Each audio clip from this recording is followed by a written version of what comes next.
Monday Night Softball in Rosemont, Illinois, just outside Chicago, Parkway Bank Sports Complex, to be exact. Second game of our doubleheader. We're getting ready to see Team Coffee take on Team Kowalik. Both sides victorious in games yesterday as they tipped off Series 3 of the AUSL All-Star Cup. We will eventually have 4 series completed by the end of this week, and we will determine one total overall winner. Well, the leader right now would be Kowalik, the captain of Team Kowalik, with Natasha Watley, Amanda Scarborough, I'm Eric Collins. Natasha, tell me about Kowalik.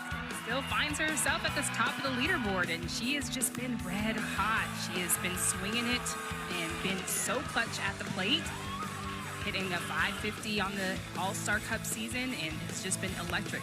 And Rachel Garcia has been lights out too, has thrown a couple of complete games, which in this league is impressive.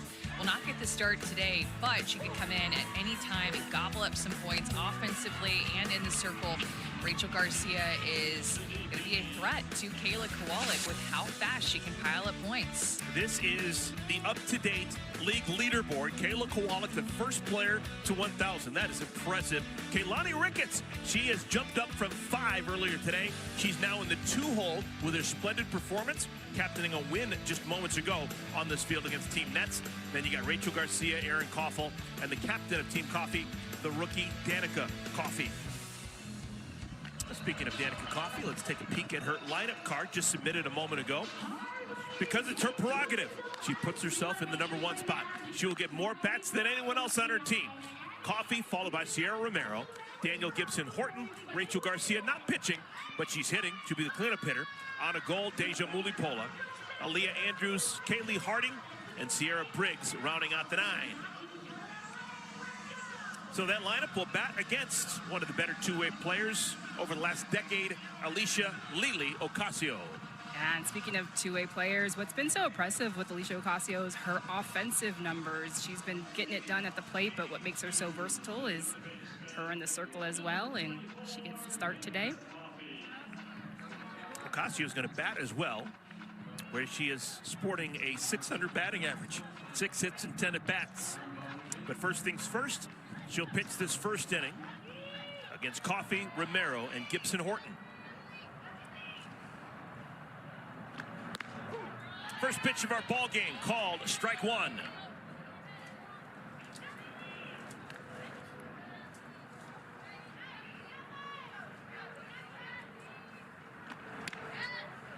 Ball 1. Home plate umpire today is Heath Walker. Robbie Guest, first base umpire. Aaron Gold down the third base line. There's Heath.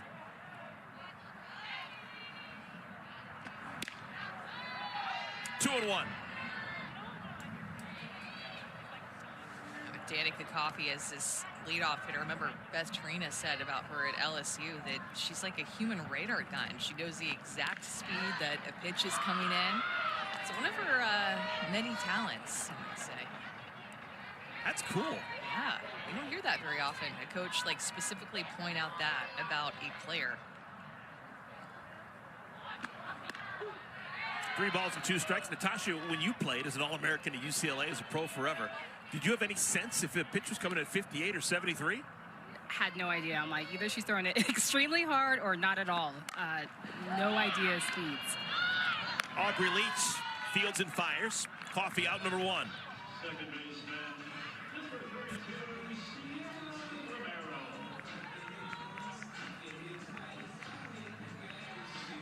Ocasio gets the first out. Expect a lot of ground balls from her. And that kind of plays into her advantage. She is a great defensive pitcher. Throwing really well, too. Rely on her rise ball and drop balls to move pitches vertically, both up and down in the zone, and then be able to change speeds with their changeup. Really has great spin and movement. That's kind of what she relies on. Actually, brought it in there at 68 miles an hour, but when I think of Ocasio, I think of just her variation of speed and spin. Like that. No one uses the rosin bag more than Alicia. Almost after every pitch, she'll go back to the back of the circle and touch the rosin bag, and it never actually leaves that arc. It's always in the exact same spot. I think she may be superstitious in the fact that the rosin bag has to be on that white circle. And now that she's wearing black pants today, by the end of her performance, she will have a totally white upper thigh on her right leg. Touch the rosin bag, touch your thigh, and throw another pitch. Yeah, but I feel like today her drop ball, she's gotten a lot of zip on it. 67, 68. I feel like usually she's around 63, 64. Swung on and missed. Romero, out number 2. And Alicia Ocasio's zipping it today. She goes to that rise. She was staying down with that drop, but finishes Sierra Romero off with that rise. First strikeout of the day. Amanda, what is the exact reason? Is it all control and feel? Why pitchers choose to use the rosin? That's a smoke double down the line. Danielle Gibson Horton on her way to second. She'll be at second with 2 outs. Yeah, a feel thing with your fingertips, just wanting to have the best grip. Your grip is everything. And when you talk about grip, it's not just how you hold the ball, but how your fingertips feel pressing into the ball and into the seams. And so as a pitcher, that's everything. That's why it's tough to pitch in the rain. So feeling with that rosin bag, the ball in your hand, you just feel like you have better control over it. And with a pitcher who spins the ball like crazy, like Lily, she really wants her fingertips to have a great feel.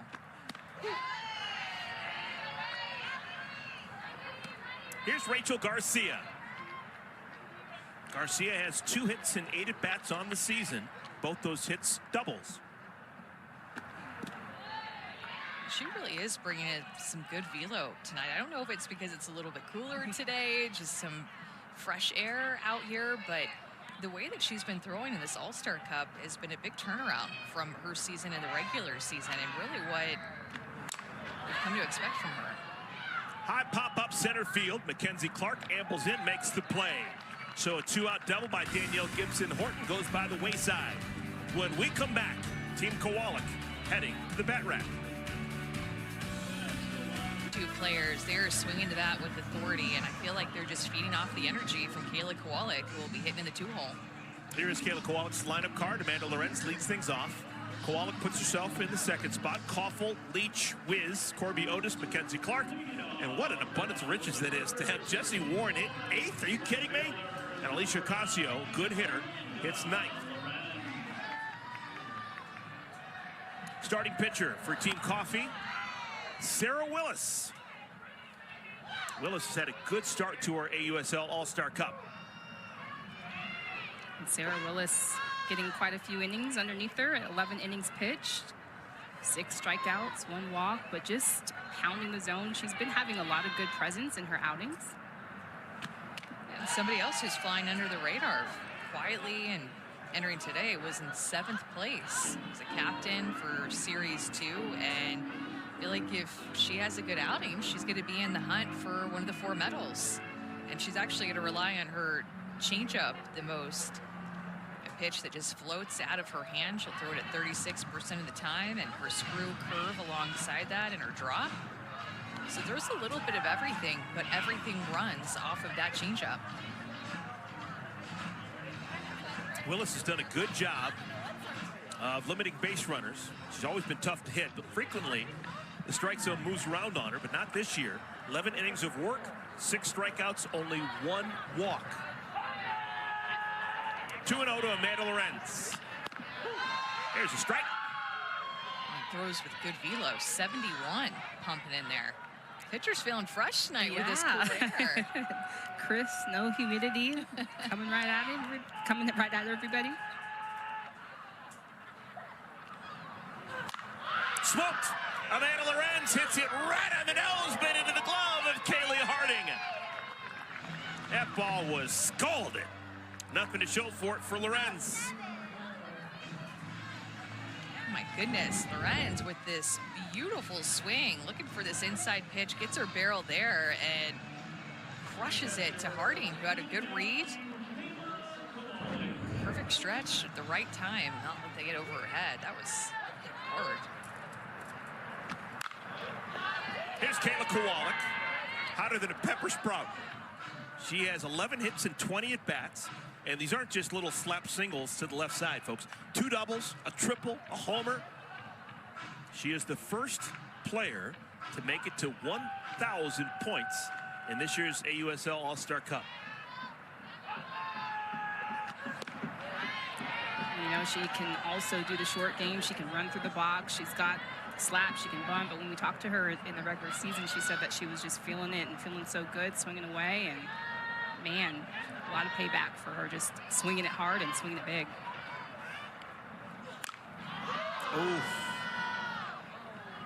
Kowalik bounces it off of herself and is going to need a moment.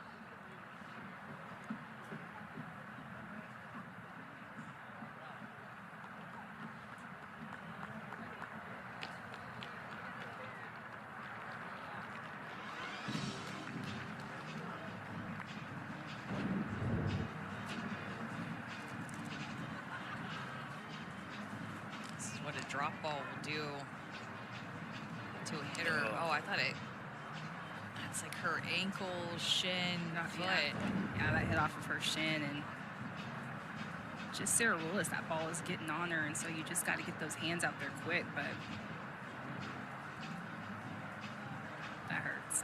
You can tell, too, because she's really tough.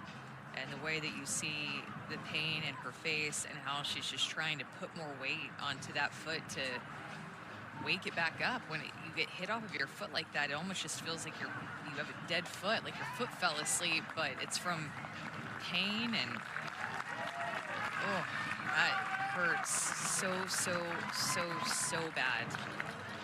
I think that hurts more than getting hit by a pitch. Oh yeah, for sure. For sure. You can't even walk it off. Like, you want to try to walk it off, but that doesn't even help. And so you need a little bit of ice, recovery. I think Aubrey Leach, who is uber experienced, is giving her some options. Remember, Kowalik is the captain. She can play herself anywhere she wants defensively, and she's going to be the catcher today. And you have to start squatting when she goes back on defense. Go right back to that same pitch if I was Willis. She's going to go the outside corner, but as a pitcher, when I see a hitter do that, you know she's not going to want to swing at that same pitch because you don't want to do that again to yourself. So you go right back to that same pitch, knowing that the hitter is going to be a little bit timid. Not timid. Oh my goodness! It's off the foul pole! It's a homer! And she's going to limp around the bases! Oh my goodness! I don't believe it! Oh, wow. This will be her slowest home run trot of her life.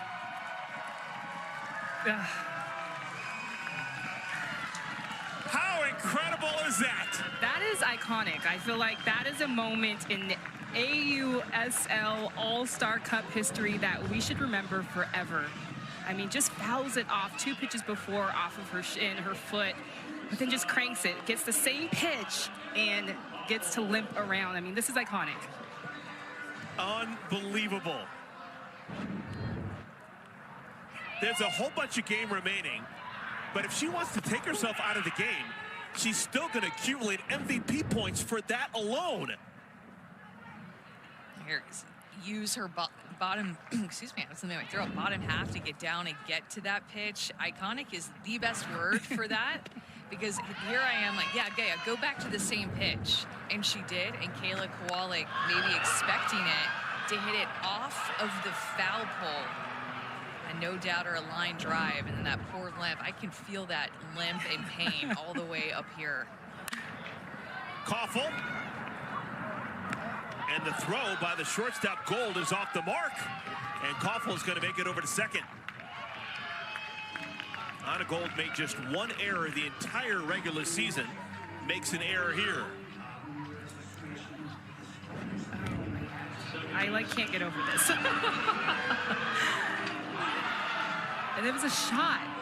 A shot. And of course, I mean, just the season that she's having, of course, it hits off the foul pole. I mean, something I'm going to remember that forever. Do you guys think she's going to come out and play defensively? Yeah. Yeah. I'm like, the way her season's going. I think if she was playing maybe in right field, maybe if she could kind of hide herself, but she's going to have to squat on that. I don't think she's going to come out defensively. And I don't think it's going to matter to her at all, because she's already picked up 40 points for her stat line. She's going to get MVP points. Her team has just won this first inning. That's a +10. That homer is worth 50 points. You know she's going to get She's still being looked at. She doesn't have the catcher's gear on. She's just such a good game caller and takes a lot of pride in that. So that's going to be such a big part of attempting to get this win tonight, is calling a great game, keeping your pitchers where they need to be. But she might have to be doing that from the dugout instead of back behind the plate. Here's Aubrey Leach, 2 for 10 so far this season.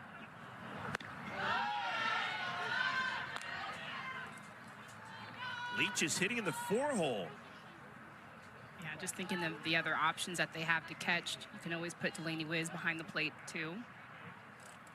Yeah, she got a little bit in the regular season for a couple of games with the Bandits.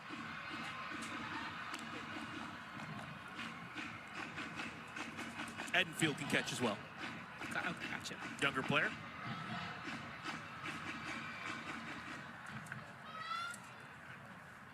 There's somebody in the dugout that's holding what looks like a shin guard for when you hit. That was in her arms, and Kayla Kowalik was behind her. That might be that's going to be the next move when she goes up to bat, is wearing something to protect that area that she got hit on. Just can't even stress, Eric, how bad that feels.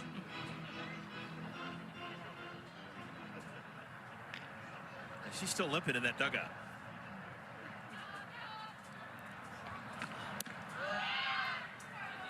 Leach runs the count full, 3-2. Runner on second base, Coffel. Reached on the error by the shortstop, Gold.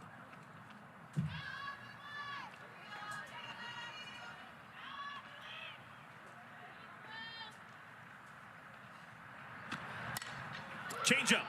Third baseman, Coffey. Thrown out in time. Infield single for Leach.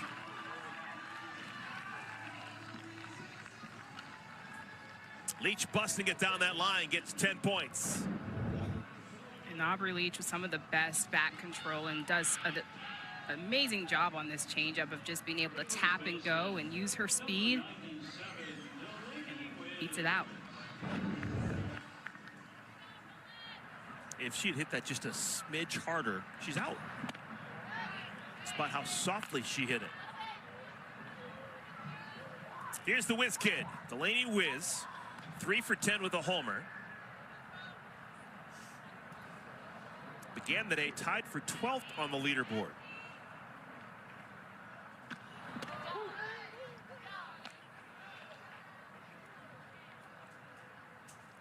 First and third situation, a lot of different things you could do. Middle infield is playing for all possibilities. Leach can run.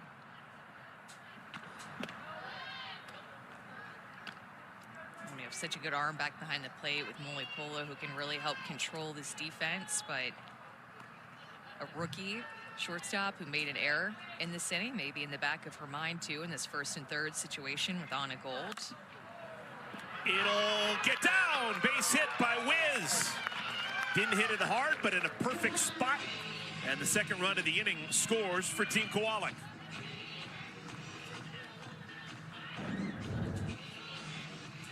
Just hitting is so contagious. 2 back-to-back hits. Aubrey Leach, Delaney Wiz, feeding off of that. That's another big run for Team Kowalik. Corbiotis, rookie from Florida. Called strike 1.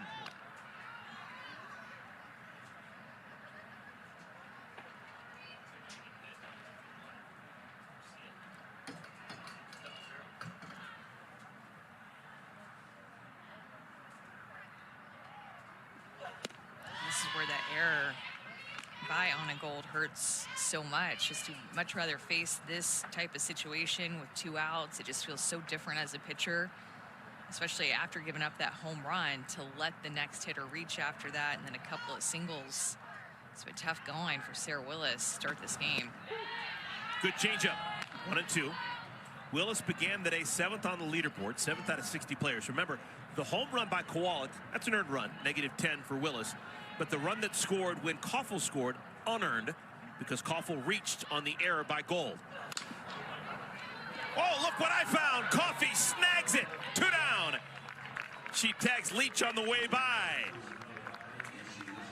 That was a snow cone on a ground ball. And they needed this play. I thought this was going to get over Coffey's head, but she made a great angle to this and read a stretch right when she needed to, and then Aubrey Leach was right there in her back pocket having to run and the force out.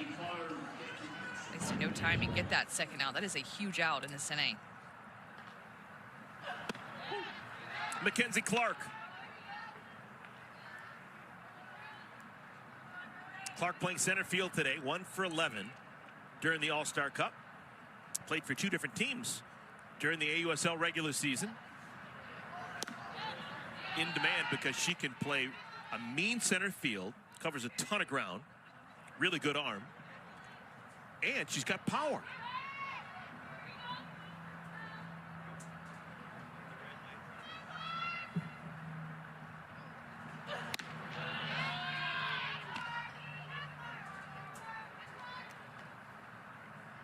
Seen some long innings with these pitchers today. 31 pitches thrown for Willis.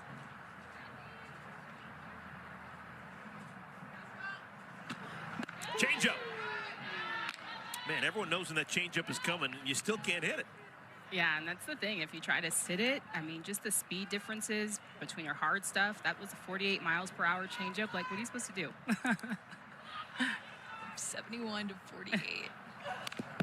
Amanda, put that in perspective. When you threw your changeup, what was the miles per hour that you would expect?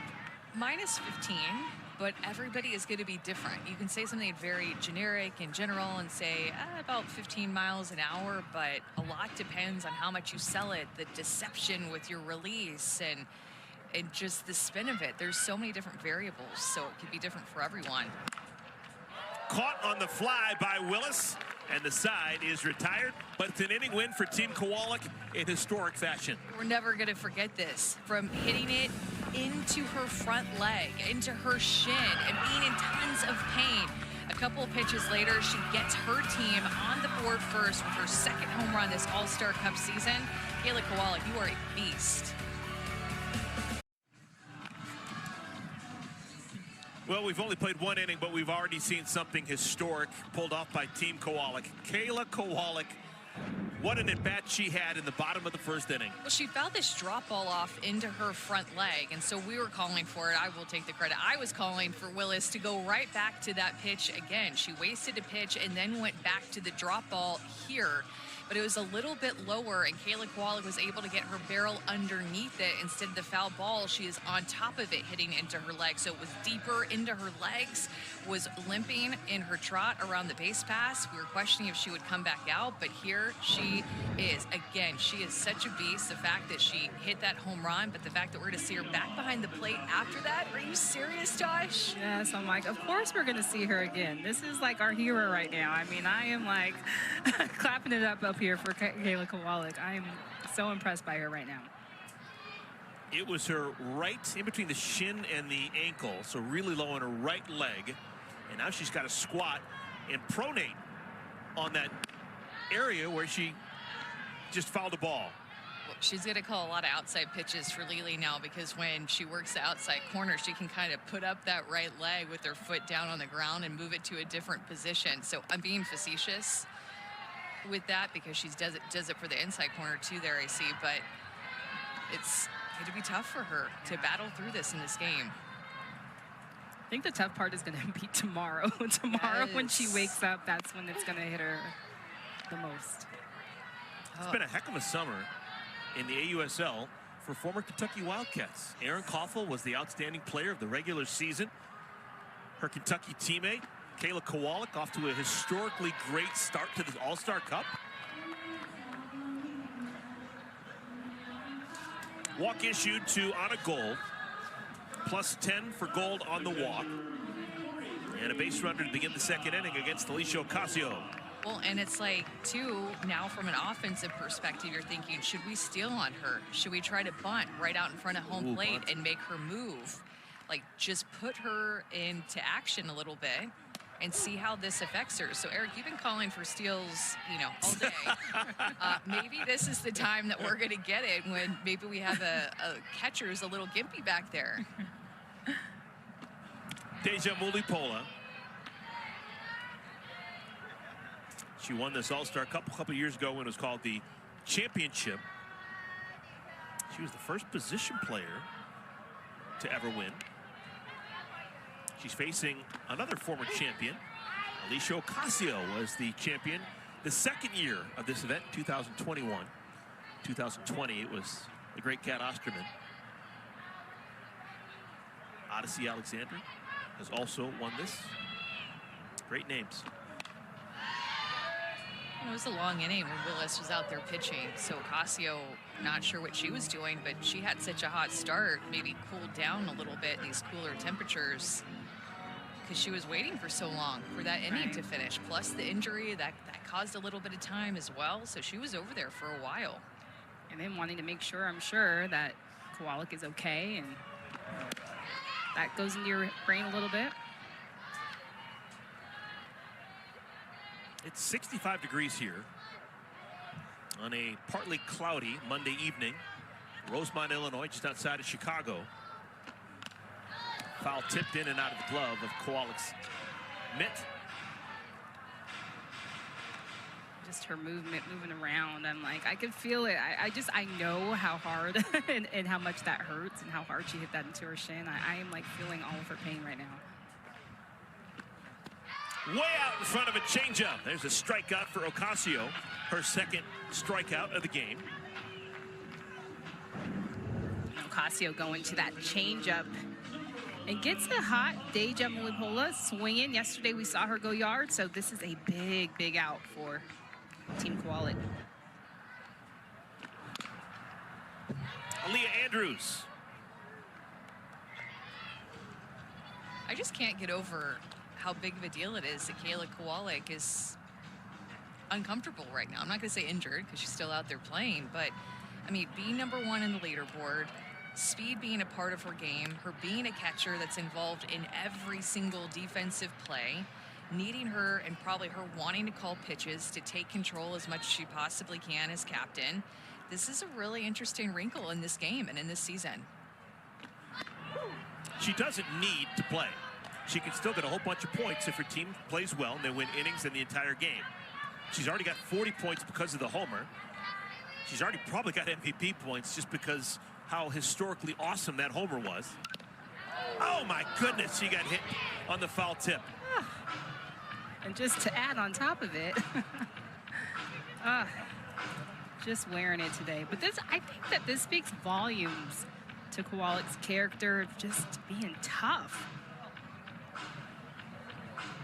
I would think it's going to send a little extra passion to the rest of her teammates for today's game and for tomorrow. You're a warrior, You're a warrior, Kayla. Yes. So I just said. And that's what I'm feeling. Like, I'm feeling that.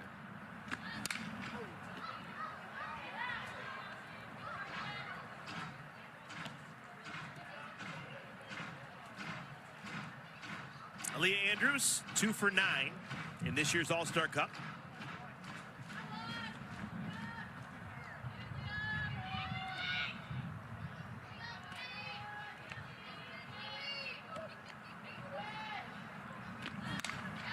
Sky to left field. Lorenz, 2 down.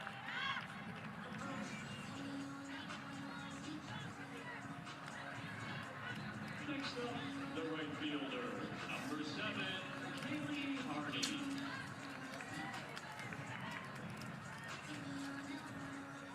Here's Kaylee Harding. Harding back in the starting lineup. Did not start yesterday. Second-year pro from Florida State.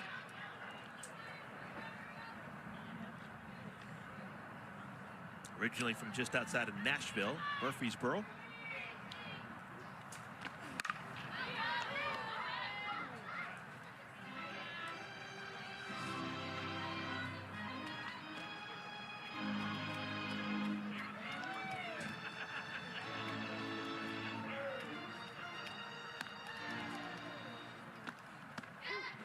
Nice breaking ball. 1-2. She's really manipulating these pitches. Able to throw that through the zone, able to throw that pitch down and get swings and misses and chases with it too.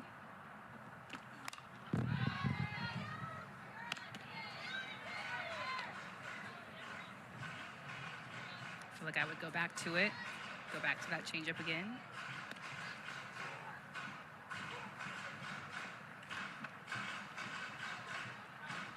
Ocasio was busy.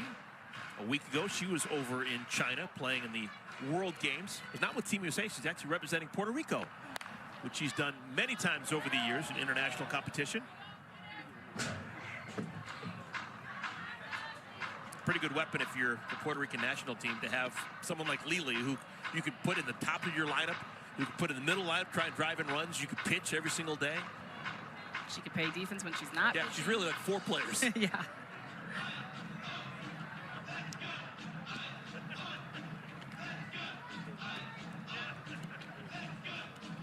Talking about pitch calling right here. Being able to take a second while that ball got delivered in. Talking about how to be able to get Kaylee Harding out. Just taking it a second to do that. Swung on and missed. Ocasio has struck out 3 in 2 innings. Another 0 put on the board by Ocasio. To the bottom of the second we go. Team Kowalik leads 2-0. Good start on a Monday evening. They lead 2-0. They've got a chance to win the second inning with just 1 run against Sarah Willis and Team Coffee. Quite in the home run department in the first game compared to the amount that you guys had yesterday. 6 home runs in 2 games. That was an oddity of offense yesterday compared to what we had been seeing. Jessie Warren leads things off. Jessie has always worn number 30, dating back to her days at Florida State. Does it in honor of the greatest 30 to ever wear 30 in the NBA, Steph Curry. One of the many sports that Jessie played in high school. Jessie's one of those athletes that didn't just play softball. If there was a season in a sport and she could play, she was playing it. Volleyball, basketball, softball. She played baseball first. She's one of those baseball players who moves to softball later on. A couple of her friends she grew up with, been to the big leagues. You can tell with the way that she moves defensively, especially at third base. Just can manipulate her body, the way that she reacts, her hand-eye coordination. Yeah, I remember talking to Cindy Ball during college season a couple of years ago about her, and just she says she's a busy athlete, like she needs to be active, and that's when she's at her best, when she's busy and moving around and being athletic. Gapper, extra bases for Jessie, on her way to second, and she'll make it standing. It's been a really good Series 3 for Jessie Warren. That's her 3rd extra base hit. Let's check in now with Savannah. We've been talking about this leaderboard and what's at stake, and in just a single game, Rachel Garcia has put herself right back in this race to be the champion of this season. Here's a little bit about how she did it. So coming into today, she shifted up 6 spots. She had a 218 point. Now is where she's out of first place. So she's trailing with Kowalik and Kalani Ricketts to get into a captainship and moving into a good position going into the next series. Now here's how she's trending. So in Series 1, she collected 480 total points. Last series, she missed out because she was competing with Team USA. So she collected a minimum of 40 win points. That was the lowest collected by any team. And then in just one game, 284 points yesterday because of her stat points, her MVP points, and then of course winning the game. So here's what's at stake tonight. It's the 130 win points that were on the line, but it actually drops down to 120 after Team Kowalik took that first inning. But the reason this game matters so much is because it's Rachel versus Kayla Kowalik. If she wants to pass her in the leaderboard race, the games where they match up, if you're at the top, matter the most. You want to steal win points from the people ahead of you on the leaderboard. So that's why tonight's game really matters in this race as we go towards a champion after Series 4. Ocasio line drive, single to center, runners on at the corners with nobody out. Nobody explains it better than Savannah Collins. She's been incredible at that for years now. But what she didn't say, though, is Rachel Garcia does not control her own destiny. Unlike Kayla Kowalik, unlike Kalani Ricketts, she's not a captain. she could only come into the game when her captain, Danica Coffey, says you're coming into the game. And that's a big difference. That is a big difference in not having that control of being able to call your own name. And Kayla Kowalik has been doing that. We weren't sure she's going to come back out, but puts herself right back in. So I think that's a big part of it as well. So we're going to have a pitching change. Sarah Willis goes through the order one time. She won't go through the order the second time. Peyton Gottschall comes out of the pen. Gottschall is the epitome of a rubber arm. She can come in every single day if you need her. Never says no to the ball. She was fantastic during the regular season, trying to get back to that form here in the All-Star Cup. Well, she has this heavy metal, hard rock, walkout song that is just so her personality. Even though she looks really nice and she is really nice, when you talk to her, she has this edge about her whenever she takes a circle that is really fun, but also just a little bit intense, like the music. She is from Northeast Ohio, football country. Played in the Mid-American Conference with Bowling Green before transferring and playing for the Lady Vols, Tennessee. Here's Amanda Lorenz, called strike one. Runners on at first and third. If a run scores, it'll be another inning win for Team Kowalik. Hard, backhanded by the shortstop, Gold. They've got Warren in a pickle, and Warren is tagged out. But both runners do advance, so Ocasio gets to third, and Lorenz gets to second. I mean, if you just take a look at Jessie Warren just trying to direct traffic while she's in the middle of a pickle. But first of all, just great stop by Anna Gold to be able to stop that. That's stopping potential runs right there if that gets through. But Jessie Warren saying, hey, Alicia, I need you at 3. I'm going to stay in this pickle until you get to third and stand up. Good base running. Look who's up. Kayla Kowalik. And now she's got a shin guard on. Where was that an inning ago?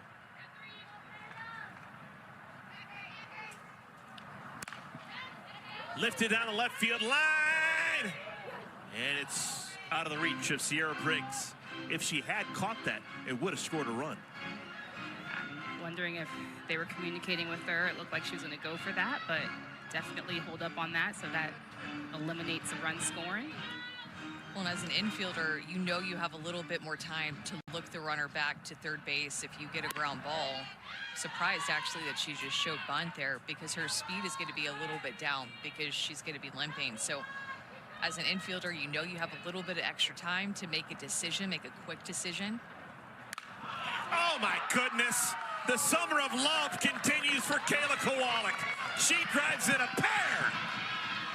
How good is Kayla Kowalik?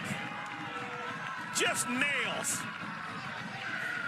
Just absolute fire. I mean, Amanda and I are looking at each other like with our jaws dropped. And this just is incredible hitting. Just how she goes down and gets it, similar to her home run. This ball is low, but she just gets back to barrel, quick to contact, and she is hitting lasers. She is hot. This is the earliest I've ever called it in the many years of doing AUSL games. She's MVP 1 tonight. Absolutely. It's the second inning. She's MVP 1. It's 60 extra points she's going to get. She's going to come out and have a runner come run for her, and rightfully so. But her ability to use her legs to go down and get pitches is incredibly impressive. So Kowalik has driven in 3 runs. She had a homer in the first inning. It is a 2-run single here in the second. The first inning and the second inning have been 1 for Team Kowalik. That's already a +20 that can never go away. Aaron Coffel drills it right to the right fielder, Harding. That's the second out of the inning. I just feel like Kayla Kowalik is getting so much street cred with not just this game, but how she's been playing in this All-Star Cup. I mean, you talk about a breakout couple of weeks. That's what it's been for Kayla Kowalik. I mean, this is just unreal what she's been able to do. It's to the point now where it's almost guaranteed, it's got to be, that she will be a captain for Series 4, which begins on Friday. There's just one more game for everyone in the Series 3. It'll be tomorrow. We'll play a doubleheader. Aubrey Leach, little doink. That falls, and it gets away from Briggs, and it's going to allow another run to score. Sis Bates scores all the way from first on a ball that hit the turf and took a funky bounce. I mean, just everything going right for Team Kowalik. Even when it's all wrong, it goes right for them. And just a misplay from Sierra Briggs, just a far away from this ball. And when you know you're not going to catch it, you just got to know how it's going to play on this turf. It's going to bounce, and so you're not going to make that catch, and just being able to stay a little bit deeper, so no runs score on that. That's a gift double for Aubrey Leach. Ball squirts away, and she takes an extra base. Plus 20 for Aubrey. Delaney Wiz.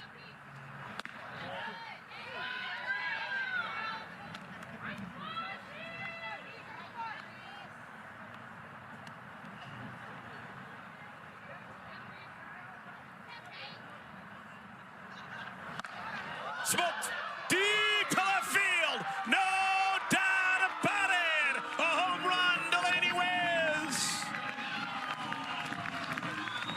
It's a whiz bang. And the lead is 7 for Team Kowalik.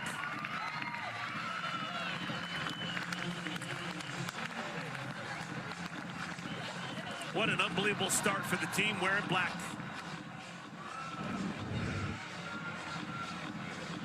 I mean, Delaney Wiz isn't even an off-speed pitch, and she's just not fooled by it at all.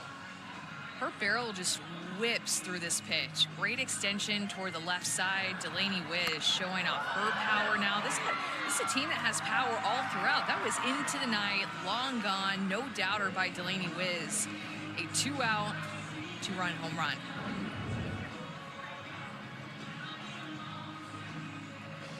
All of Team Kowalik's teams have played like this through the first 2 series. They have dominated from soup to nuts. Already on to pitcher number 3. Team Coffee is going to go to Rachel Garcia to try and finish out the second inning.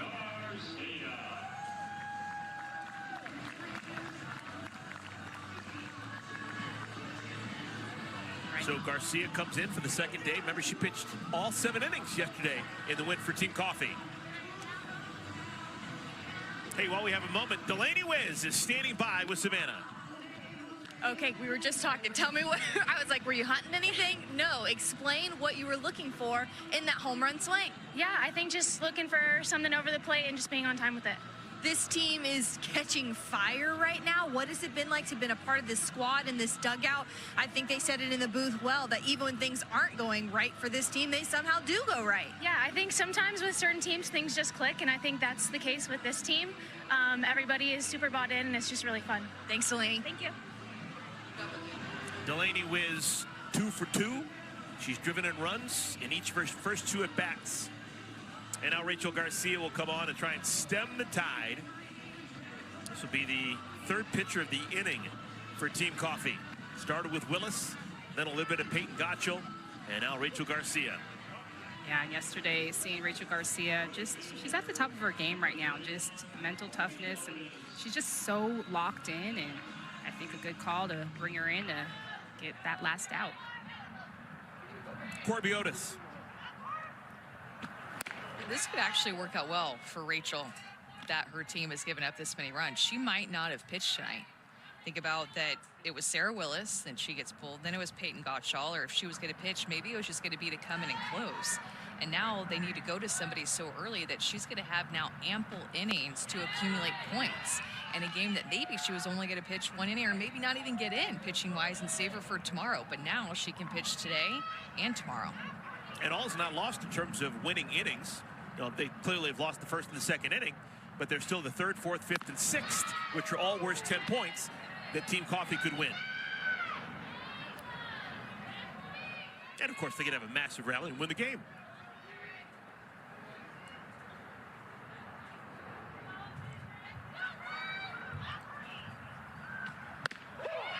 Well, welcome to the game, Rachel Garcia. She needs 4 pitches to strike out Corby Otis, but a big lead for Team Kowalik. And it started with our hero, Kowalik, and she has just been getting it done all night. But Team Kowalik, they have just been catching fire. Delaney Wiz just following suit, picking up a home run for herself. Team Kowalik up 7-0. Well, the good vibes continue for Team Kowalik. Seems like everything they touch turns to gold. They are the gold team of this series. They lead Team Coffee 7-0. And Erin Coffel, the shortstop. She's going to talk to us. She's wearing an earpiece. She can hear us. And we can hear her. She's got a microphone. Hey, Erin, what's going on? What's up? Hey, I got to ask you about your captain. Probably no one in this building has known Kayla Kowalik as long as you have. Yeah. You guys played together in Kentucky. Just an awesome, awesome game she's having with that homer, with a single. What's it like being your teammate and knowing her as long as you have? I mean, it's awesome. The energy that she brings and her personality is just so unique to the game. It feels surreal. It feels like we're back in college again. And, you know, I'm so glad that she picks me first. She believes in me so much, but she's one of my best friends, and she'll definitely be a bridesmaid at my wedding one day, so. Erin, that was great. Just talk about your All-Star Cup. You've had an incredible season at the plate. You were hitting it all over the field. Same thing here. What have been some of the adjustments coming in from last year into this season? Yeah, I just think for me, the biggest thing has been the mentality piece. I believe that I can beat any pitcher. It doesn't matter who it is, but I mean, their stuff might be better than my stuff, but I go out there with the mentality that I can beat anyone. I just felt like last season I was super timid. So yeah, I think that's been the biggest piece for me. And then physically, I changed my load a little bit, so it's just a little bit simpler. These pitchers are too good to have a big load, so those have been my two biggest adjustments. Yeah, leave that a girl. Sierra Briggs strikes out. That means that Alicia Ocasio struck out 4 of the first 9 batters that she's faced. Here's the captain, Danica Coffey, batting. And a clean single to center field for Coffey. So a runner aboard with 1 out, top of the 3rd inning for Team Coffey. Erin, as much as we, can talk about Kayla, your guys' entire team is hitting. Why is that? How have you guys been prepared to show off this offense the past couple of games? This team truly feels like it's like I'm playing travel ball again. Nothing to lose, just, playing free and just having fun. So I think there's no pressure on the line for anyone. So we're just having fun playing softball. Is there something that Kayla is saying before games, as you guys get together, that's pumping you guys up? Any rituals? Not really. I mean, she's one of the chillest people that I know. She's not a big motivational talker, kind of like me. So we get along in that aspect, but her thing is all vibes. So she brings the good vibes to our team. But Erin, doesn't she have that pregame ritual where she drinks an energy drink and this is what happened at Kentucky, I feel like, and drove around before your guys' game? Is she still doing that? She told me last week that she was trying to cut back on the energy drinks, which thank goodness, because that girl had a problem. But yeah, I think she tried to cut back a little bit. So she probably still drives around and listens to her weird music sometimes, but yeah. Erin, just curious about where we are in the world. That's smoked. That is hit well. Deep to left field.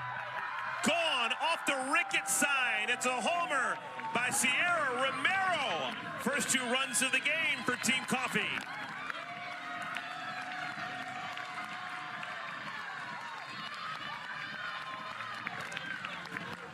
Now these guys are pros. Don't give up on Sierra Romero and Team Coffee. That is a deep home run for Sierra. Well, and I will never forget her face when Ocasio struck her out on a rise ball in her last at bat in the first inning. She was so mad. I have not seen her that upset. She chased a rise ball out of the zone, and this time she said, "Not happening again." I feel like she unleashed all of her frustration out on that swing to get her team on the board. Hey, Erin, since we have, I just want to ask you that question. You're from not too far away. You're from north central Indiana. Growing up in these parts, it's not a hotbed. It's not California. It's not Florida. It's not Texas. What was it like, your experience growing up in the upper Midwest and playing softball? I mean, it was, definitely different than a lot of these girls for sure. But, I started playing with Indiana Magic Gold when I was in 7th grade. But before that, I was playing for my local travel ball team in Bremen. So it was nothing short of just playing with my best friends and enjoying the game as much as I could, because I didn't really know any different. So, and then when I finally joined the travel ball world, it was, playing with some of the best, and we made a name for ourselves for sure. Love that. Erin, we have been talking a ton about just versatility, and we've been talking about defense and I love defense, and I see you are all over the place defensively. Do you have a favorite spot on the field? You know, it always used to be shortstop, and then Coach Walton I did defense a lot during practice and stuff, and I was playing third, short, second, and I played second the whole season with the Bandits, and I think that has become my new favorite, just because it's different. It's a different side, and I always thought I hated the angle, but I really like it. You have to be engaged all the time for the bunt, so yeah. But my love will always be at shortstop. I'll always have a heart here at short. If this is where the game wants me to play, it's where I'll play. So. Well, Aaron, you were the most outstanding player of the regular season. Kayla Kowalik is currently leading this All-Star Cup. Go Wildcats! Congratulations, and keep on keeping on. Okay. Go Cats! Thank you. Little tapper. It's not going to get past Ocasio. Side is retired, but 2 runs on the board, courtesy of Sierra Romero.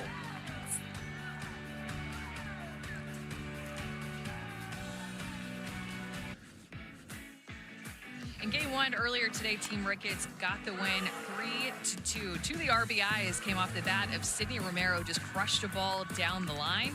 They've gone to score a run later on, but Sydney Romero has been hot at the plate, and Kaylani Ricketts, Tosh, looked great her start. Yeah, she was doing a phenomenal job of just using her defense. She said that she picked her defense specifically to help her behind her, and Hannah Flippin getting it done with her, and a couple of Ks on the day, striking out her other Oklahoma Sooner alumni. And flipping a shortstop today, too. That play to end the game kind of summed up the defense that they played back behind their pitching staff in that game to seal the one-run win. All right, when it was all tabulated, the MVPs, Kaylani Ricketts, that's a big bump, plus 60 for her. MVP 2 was Sydney Romero, had that 2 RBI hit earlier in the game, a plus 40, and MVP 3 in a losing effort, Devin Metz. She had a leadoff double and came around to score in the 6th inning. That was won by Team Nets, which eventually was a 40-point inning.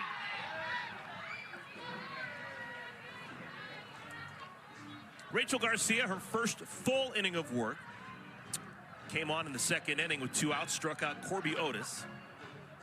She'll face the bottom 3rd of the order, just to get her feet wet. Clark, Warren, and Ocasio.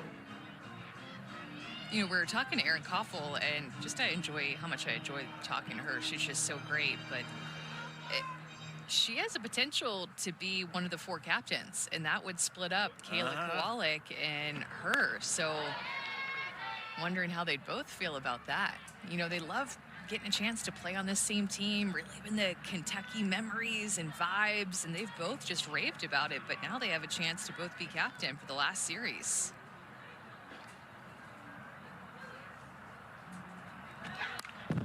Wow. Rachel's bringing it right now. 73 miles per hour. I feel like Erin Coffel and Kayla, they just feed off of one another. So can they be separated? Can they get it done? Rachel pitched yesterday.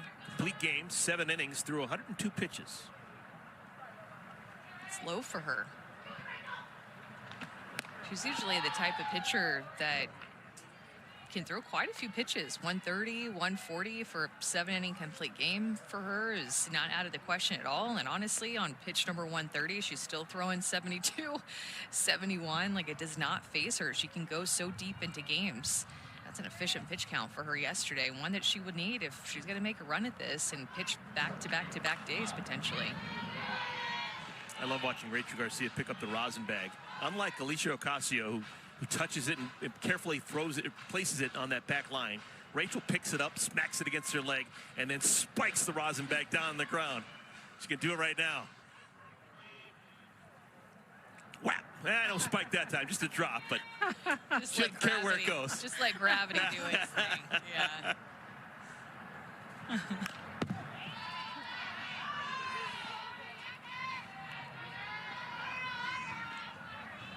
Amanda, are there rules for where you have the rosin bag? Does it have to be behind you, to the side of you, or can you put it in your pocket?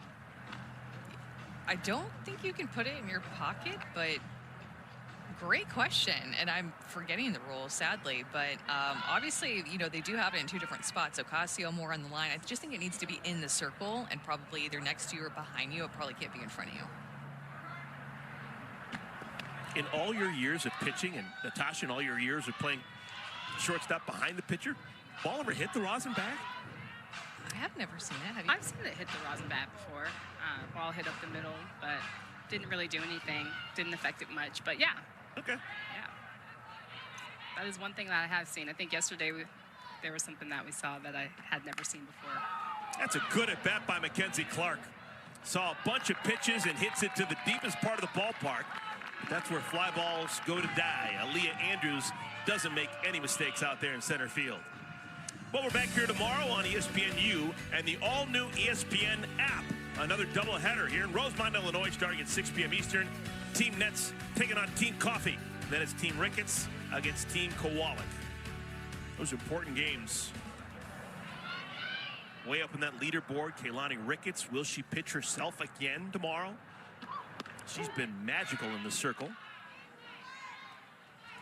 Following up, one more thing about the rosin bag is, I'm pretty sure, and I'm going to watch now at the end of the inning, that you have to take it off with you and bring it back out, right? And in baseball, I don't think they do no, that. it's universal, yeah. Yeah, and so in softball, you take it back out with you. And then the other pitcher brings your rosin bag back out. So unless something's changed, go ahead. No, nothing's changed. But have you been watching baseball lately when the pitchers come off the field? The umpires are checking all their grips and they have all the extra stuff. I don't even know what they're checking for, but hasn't made it over here yet. Yeah. So. I still can't get over the fact Sam Landry's been with us in the regular season, the All-Star Cup. She's pitching. She's always pitched, even as a college player, with tape on her fingers. I just can't get over that you can't use that to manipulate the softball somehow. The tape with some tackiness to it, or maybe, I don't know. You can only use the tape if it's for a health reason. Yeah, you would think that it would give you extra grips and you'd be able to spin it, but heck. A lot of pitchers wearing nails these days too. I've seen a lot of that, so taping it to prevent that. Fouled off the helmet of the catcher, Mulipola. Catchers have it hard today, every day, but especially today with how much they're getting banged up. Yeah, and Rachel yelling at her, take a walk, like just walk it out, having her back a little bit. Hey guys, what have you seen out of Jessie Warren? Looks like she's locked in. Jessie had the 2 homers yesterday. She had a double to right center earlier today. So that's 3 extra base hits in the last 2 games. All have been to center or to right field. I think when she's going to right field, she's just singing it deep. She's not doing too much. I feel like she's really sound. Like a lot of her takes, she's like in her leg. She's not taking big hacks when she does swing. Very solid. And you see Jessie go through these spurts where she just plays very free. Like, she can be a little bit streaky at times, but when she is on, she is so on. And you can just see it, even her defense take a step forward. Like, it always is at a high level, but I feel like it even goes to another level whenever she's on a streak, like the way that she's been playing these past couple of weeks. And did the same thing in China when she was competing at the World Games. Played well. Which, speaking of, how nice is it for Danica Coffey to have the USA national team battery here with Rachel Garcia and Deja Mulipola on your team? Yeah, they have been working so well with one another. They were together this summer with the Bolts, and so I feel like they've just been getting a lot of time. Oof! That goes off the foot of Garcia.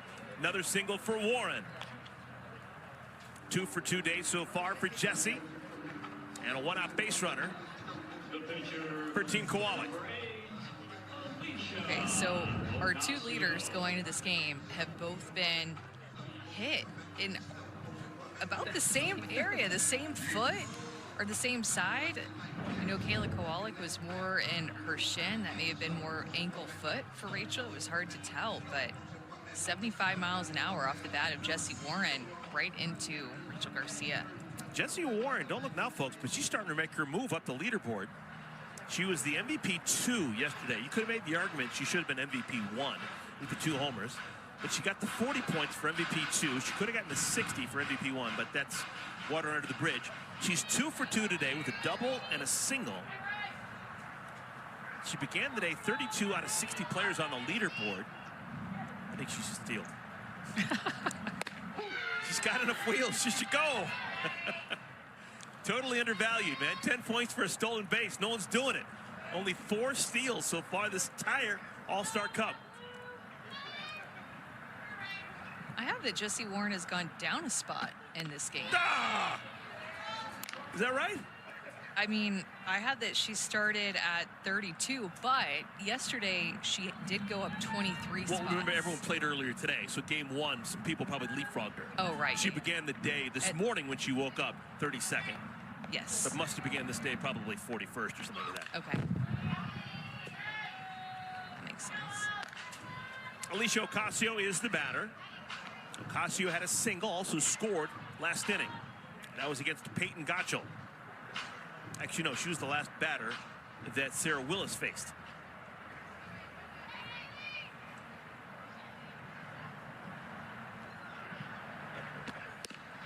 With that hit, Ocasio, who goes by the initials AO, she's doing A-OK. She is now 7 for 11 during this All-Star Cup. 7 for 11.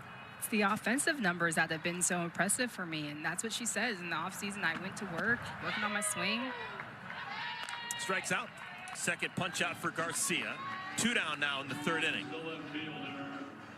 It's hard to work on your swing against that like newly invented drop ball that Rachel Garcia came into season with. I mean, that has just been eating hitters up all summer long. All right, 3rd inning, 3rd at bat for Amanda Lorenz against the 3rd different pitcher. This only happens in pro ball. 1st inning, she lined out off of Sarah Willis. 2nd inning, she hit into a force out against Peyton Gotchel. And now here in the 3rd inning, batting against Rachel Garcia.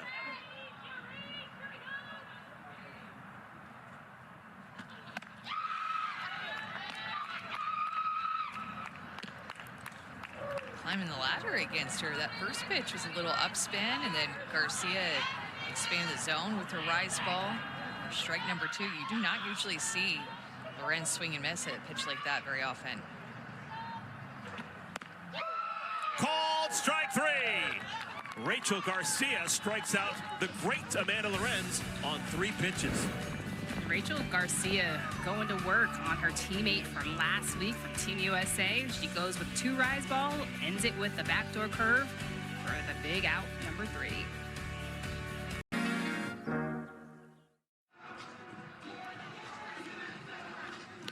We head to the top of the 4th. Team Kowalik holding on to that 7-2 lead over Team Coffee. And throughout this game, we got to hear Erin Coffel talk about her captain and UK teammate Kayla Kowalik. But here's what Kayla Kowalik had to say about Erin Coffel, that she's got to watch her mindset develop throughout their college career into pros. They overlapped in Lexington together, and they've been a part of the AUSL inaugural season at the same time, a couple of these All-Star Cups as well. But for Kayla, it's been so neat for her to see how Erin has matured, that she used to be a little bit more of a results-oriented player, but now it is about being a preparation, what you put in type of athlete. She talked about how much she loves the game, and if you really want to know about Erin, it's that she loves her cute dog that me and Amanda both love when we see him. She loves her family, and she loves softball. So being teammates this series and the last for the first time since college has been special for the 2 of them. Thank you, Savannah. And I guess, Amanda, you got to tell me about this dog. Oh my gosh, Jack Savannah is his name. Golden Retriever, so sweet. He's young, probably what, 2 or 3 years old, Savannah, and he was just incredible. Like, could be a service dog. One of those dogs you go up to and loves everybody. Is amazing.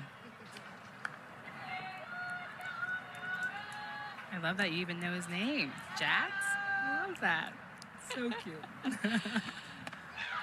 All I asked is that Erin bring him everywhere. Like, is that too much to ask? Yeah, what happens during the season? Do you know if she brings them? I think parents, but don't quote me on that. Okay. Now we need to know. I need you to know that information too. That'll be a base hit on a goal. She's on for the 2nd time. She drew a leadoff walk in the 2nd inning. Now a leadoff single here in the 4th inning. Well, Amanda, I don't mean to make you jealous, but I did get to have an elevator ride with Jack yesterday because he is here on site. Erin's mom came into town and she brought him along too. So he is on site probably not in the building, but he's in the hotel. So you got to get some scratches in before this season is over. Say less, Savannah. And that means going by the hotel tomorrow. As my season ends tomorrow. Mulipola bounces out to the shortstop, Aaron Coffel. So Mulipola replaces Gold on it first. I just can't believe that the summer is almost over. You guys, there's not very many games left. We're going to have a winner this time next week. Yeah. Yeah, We know. Yeah. Sunday's the final day of the All-Star Cup. We've got doubleheader tomorrow, off day Wednesday, Thursday, and then doubleheaders Friday, Saturday, and Sunday. And that's all she wrote. Yeah. So you got to follow AUSL all summer long and be around it. What impressed you the most? I think how quickly the teams came together. Like, we can talk about that during the leaderboard season, but you really saw a culture be built quickly and a foundation built for all of the teams, built from scratch. Deep drive! Lorenz can't make the play. Andrews on her way to second. Coming around third and scoring is Mulipola. And Andrews is cut down to third. They get the out, but a run does score. It'll be a double for Andrews with an RBI.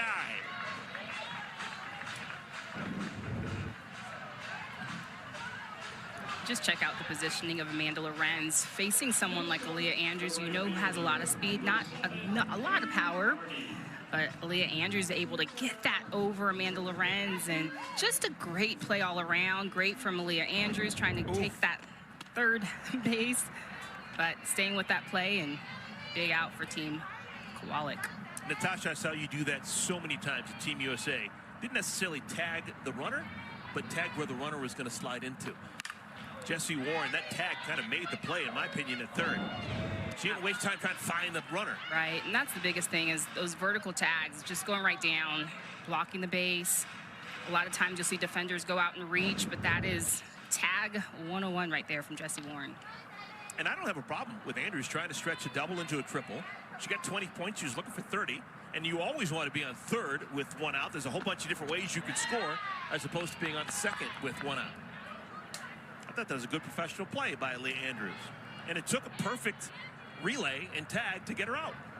And that throw by Aaron Coffel was exactly why Jesse Warren could just put that tag down exactly where it needed to be to get her out. Everything was played so well off the wall, and Amanda Lorenz was playing so shallow. Like you said, Tosh, just expecting something in front of her, and Andrews barrels it up.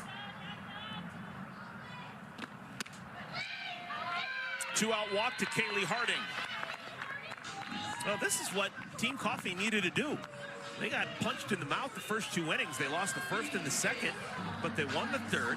They've already scored once here in the 4th inning. They've got a chance to win this 4th, which would be another 10. And as ugly as the score is, they're down 7-3. If they win this inning, they'll have just as many inning wins as Team Kowalik.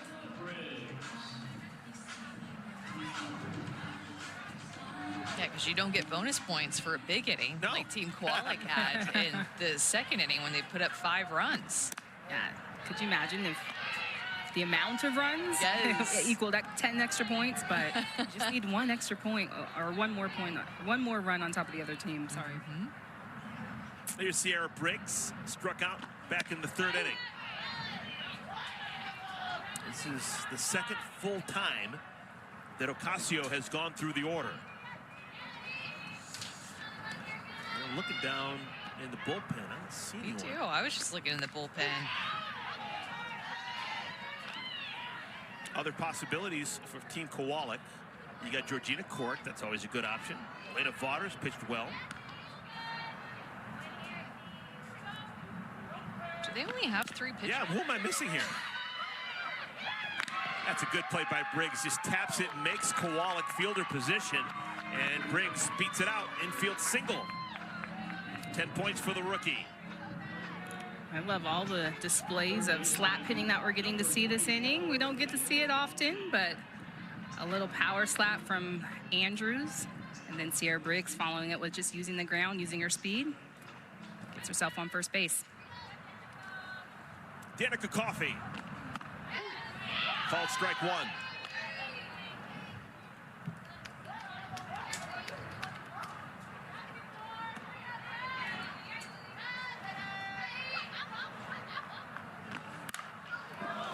Lifted deep towards left field. Lorenz goes back and makes the play just shy of the warning track. Coffey gave it a ride. But Team Coffey, they do score one time. Can they hang on? Bottom of the fourth when we return.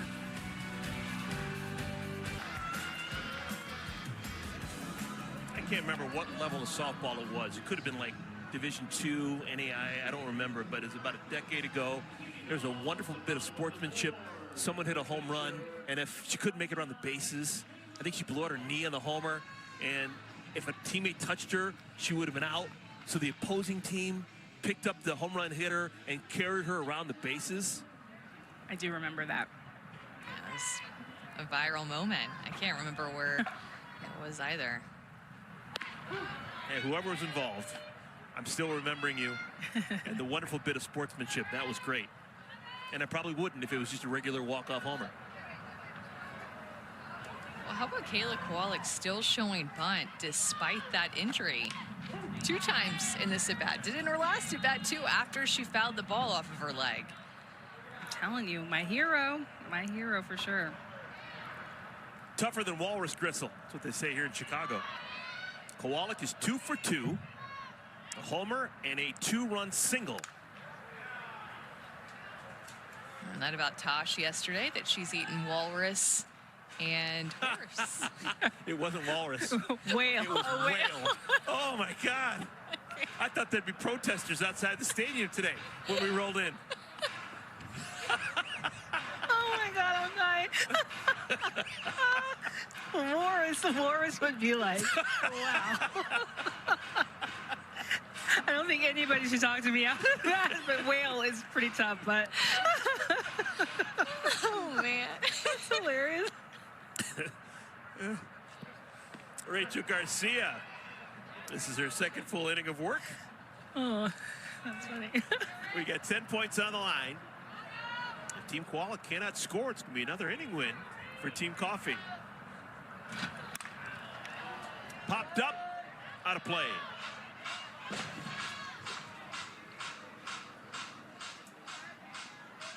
Well, with the 2 hits already today, Kowalik is now 13 for 22. With 2 doubles, a triple, and now 2 homers.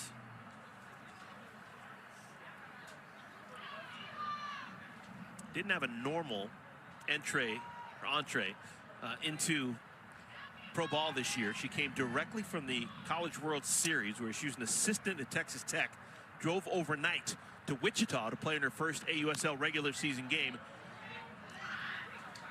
in late June. So she went from that high of being with the Red Raiders, who were just a wonderful story all spring long, to playing for herself during the regular season. Had a good regular season, but now is having a great All-Star Cup. Yeah, and talking to her, too, I don't think she ever would have imagined that she'd be in this position. It's not that you don't believe in yourself, but I think, Tosh, you start this season just playing free and kind of let's just see how I play and how this kind of pans out. And then, boom, immediately she's thrust into the top of the leaderboard. Did she? Deep to left center. The wind keeps it in.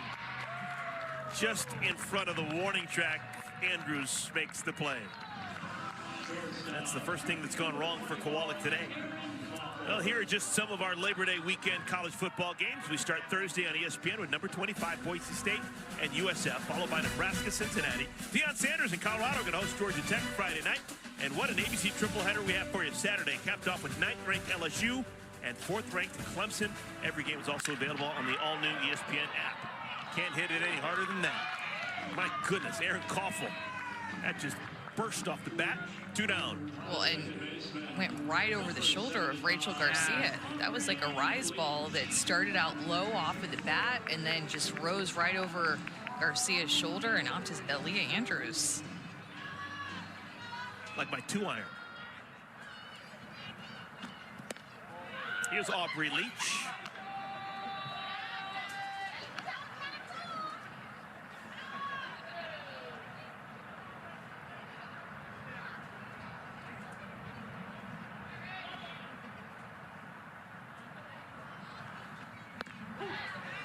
And I will say, too, I asked Kayla Kowalik just about the offense being so hot, and she said, I wish I could take any of the credit, but the facilitators and game plans and the energy from the entire team has helped us be successful. And that she said that this team specifically is just hungry to compete, feed off of each other. Facilitator this week for Team Kowalik is down the third base line. That's Emily Carasoni. For those of the discerning eye, may remember her as an All-American second baseman playing for the Auburn Tigers. Man, was she good. She played pro ball for a while, NPF. There's Emily. Was it Casey Cooper? That was her teammate, right? That's right.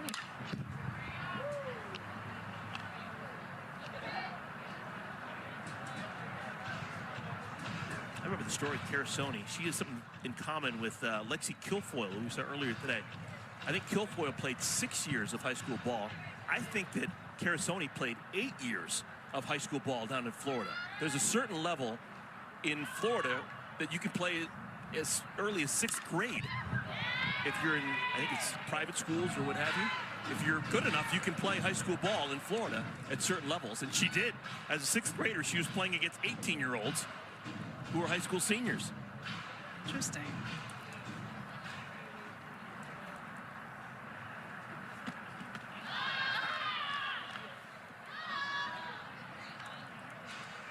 Two balls and 2 strikes to Leach. It's been a good day for Garcia. Aubrey Leach season high 150 leaderboard points last night. Okay. More the same today. 2 for 2, single and a double, drove in a run and scored. One of the best to ever come out of the Houston area. Not the best, one of the best. Houston pride. Texas girls stay together. H-Town. They say she's almost as big of a deal as Beyonce coming out of Houston. Yeah. That's what I heard. It's some fierce competition. Yeah, Houston is where it's at, man. That's where I need to be. Softball game, I'm betting on Aubrey over Beyonce. I'll say it. I'll go out on a limb. I'll say it. I'm right behind you on that one. I think Beyonce is everything.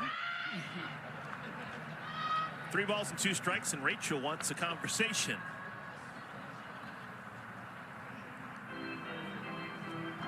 Is that just a pitch comp thing, or why wouldn't they communicate through the pitch comp? I don't think they're using it. I think they are. Are they? I think so. I think they have. Oh, yeah, okay. The other team. The other team's not using yeah. it, but they're using it, and I think Aubrey Leach, she just has some stellar eyes. Called strike 3, and Leach does not agree. Aubrey Leach does not agree. It's another inning win for Team Coffee.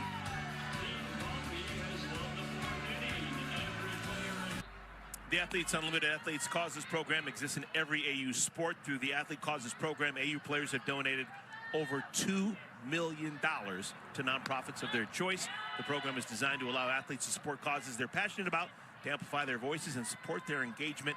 You heard from Sierra Romero. She's batting right now. She homered her last time up. It was against Alicia Ocasio. This time she'll face Sam Landry, who's just checked into the game.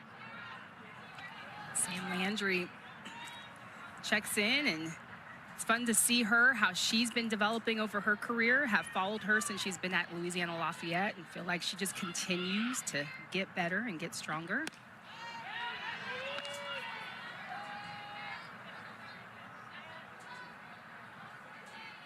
Third game for Landry. Doesn't have a win or a loss. Struck out 5 with 1 walk. That's good. 3-2.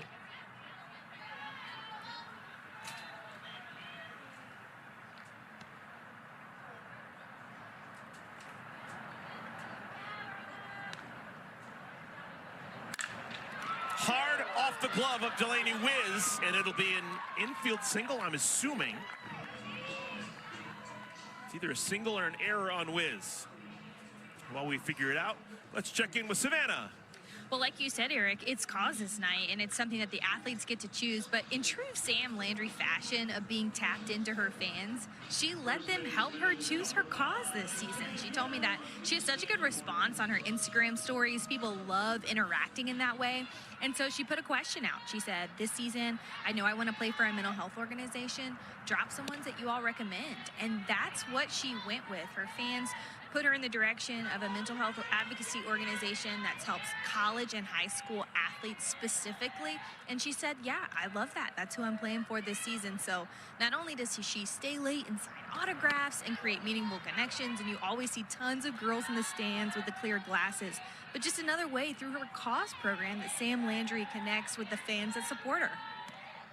Really cool that she does that, and that she uses her platform for an outreach like that, just to get some new ideas, see what people are supporting, just probably do a little bit of research on her own and get a feel for it. And I mean, talk about the platform that she has. Like, her platform has really grown in the past 8 months. Like, since January, February, the beginning of the season, her platform has taken off. So I love that she uses it in a really unique, special way like that. I would agree. Just using it in the right way, right? Just being able to leverage and that engagement that she has with her fans just creates more connection and makes me fall in love with her just a little bit more. I love that. They did indeed rule that as a single for Sierra Romero, so that's a +10 for Sierra. You see the OU on the glove for Sam. Proud of her Sooner roots, but she's in a pickle right now. She allows the infield single to Sierra Romero and then walks Danielle Gibson-Horton. Runners on at first and at second with nobody out. And this has been the theme lately of Team Coffee. They took a shot in the first inning. They gave up 2 runs, lost that inning. They took a shot in the second inning when they gave up 5 runs and lost that inning. But they've come back to win the 3rd inning and the 4th inning. And now we're threatening to get a run across here in the 5th inning. Can you imagine Rachel hitting a home run here? Oh. In this game, pull her team points. within 1 run, MVP points, fighting it out with Kowalik. Well, not quite a home run, but it may be a single. It is! Infield single for Garcia. +10 for Rachel on the single. Bases are now loaded. Not quite a home run. Not the home run, but that still gets it done. Just need a little bit of traffic if you're Team Coffee, so putting it in play, and Rachel Garcia using that speed. Good idea by Sam Landry to catch Sierra Romero off of 3rd base if she would have rounded a little bit harder, anticipating that throw to first. So just what Team Coffee needed, incremental success after being down 7-0. Natasha, the old expression, how do you eat a whale? 1 bite at a time, right? That's what they're doing right now. That's all you need. Yeah, just take it slow and steady, and eventually you'll get it done. Oh, man, I'll never live that down now. But I like the walrus. Maybe the next time you go back to Japan. Yes. Do you guys have walrus? Here's the rookie on a goal. She's got power for days. May not look like it, but she is got something going on with that swing. It is a powerful swing. And we're going to have a pinch runner. Gibson-Horton is going to be lifted. And Allie Newland will come on. This is Allie Newland at second. Pinch running at second base, number 44, Allie Newland. She runs for Gibson-Horton.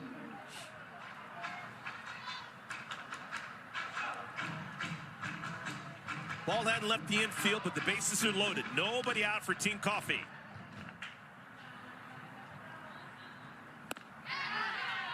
Gold is hoping for it.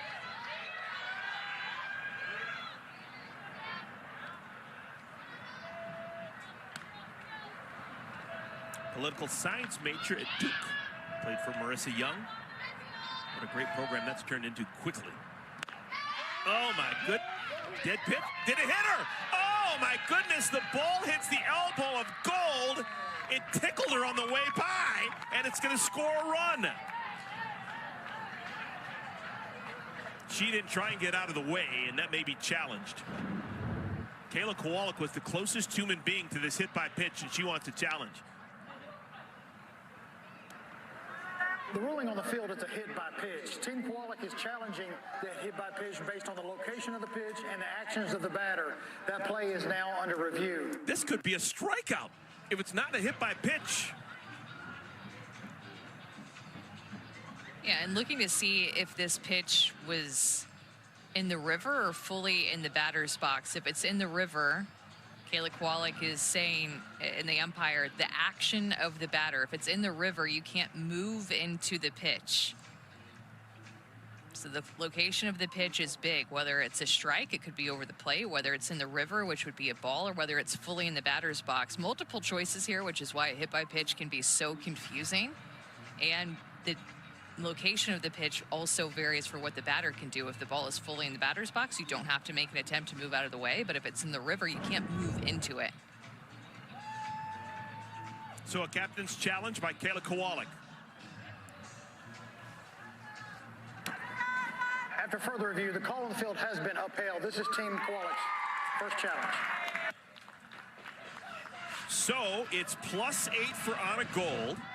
She's on with the hit batsman, and it drives in a run. It is now a 7-4 game. Third consecutive inning that Team Coffee has scored, and the wheels are turning for both sides. Well, it's so crazy how Rachel Garcia, to me, changed the momentum in this game. The minute that she entered in, she came in the bottom of the second inning and got a strikeout.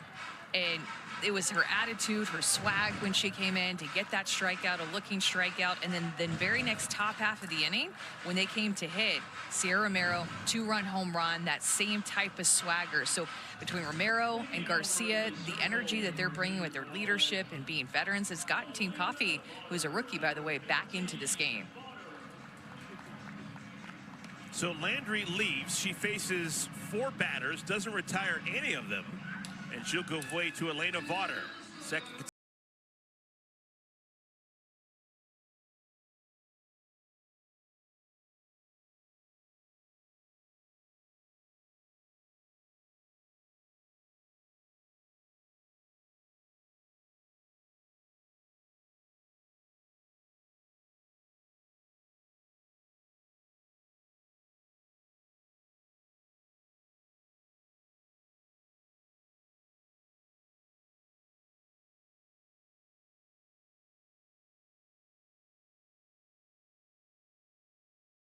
It's just not going away.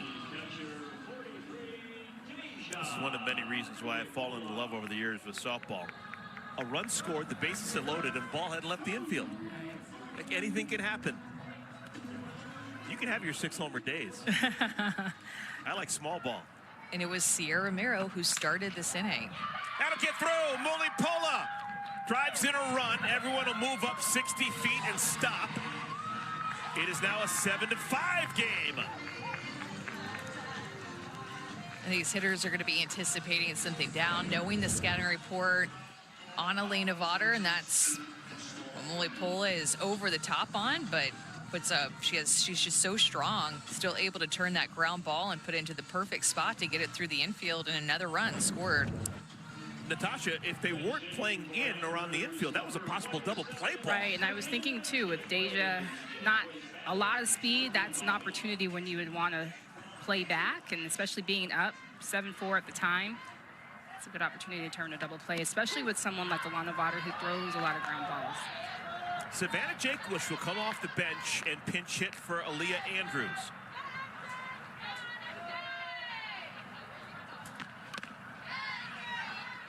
Jakewish played in the regular season with the Talons. Currently 25th on the leaderboard.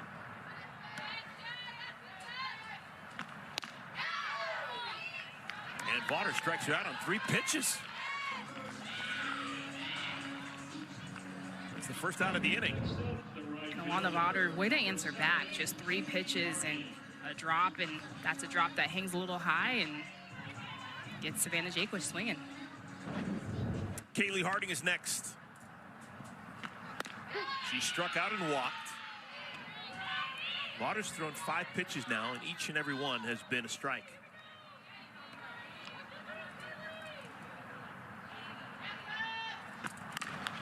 Could be 2. There's 1. Double play! Erin Coffel turns 2 by herself. But 2 runs do score for Team Coffee. They're inching back into this one. It's a 7-5 game. And that's an incredible play from Erin Coffel to end the inning all by herself. A little 6 unassisted double play. Line. Team Kowalik needs to score at least 2 runs not to lose the 5th inning. If they score 3 times, they'll win this 5th inning. But they haven't scored since the 2nd. That's when Rachel Garcia came into the game. Rachel Garcia came into this game, and it was a laugher in favor of Team Kowalik.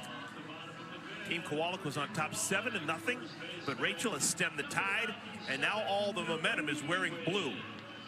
5 unanswered runs for Team Coffee, and we've got a ball game.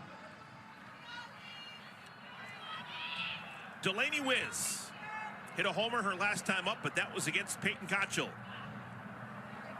And what did Rachel do? That'll be a ball. I don't know what happened there. Just trip on the rubber?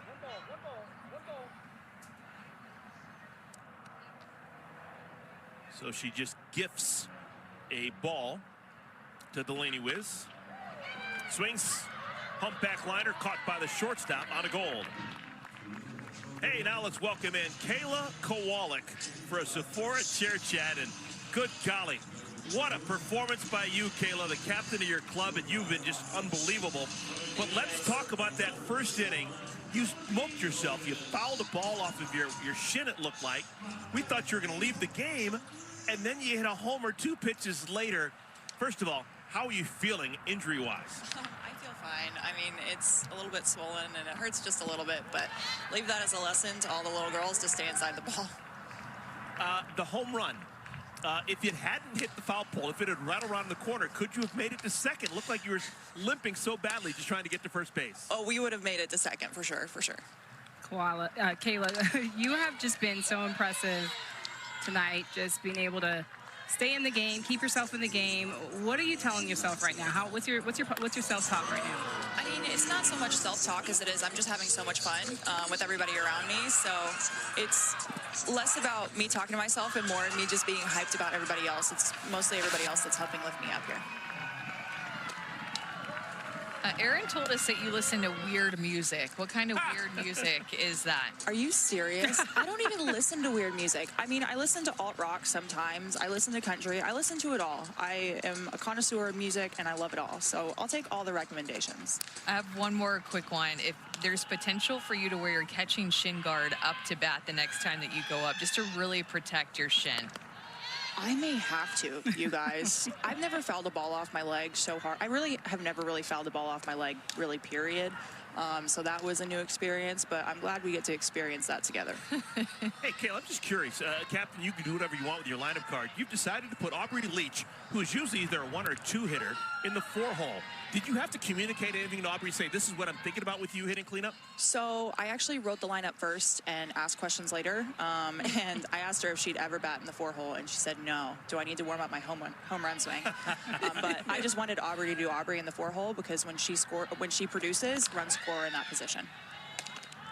No, and I love that because she has been great in the 4-hole. But you're like, you know what? Actually, Aubrey, I will take care of the home runs, and I will take care of that. So it's been so fun watching you. Talk about what you're seeing behind the plate. You had Alicia Ocasio, Sam Landry. Yeah, I mean, we're just trying to make speeds and keep them off timing and get ground outs. Well, you can be back out there now. It's a quick inning. Thank you, guys. Thank you for your time, Go Kayla. Gold. Yep. Rachel Garcia has now retired 8 in a row. It's another inning win for Team Coffee.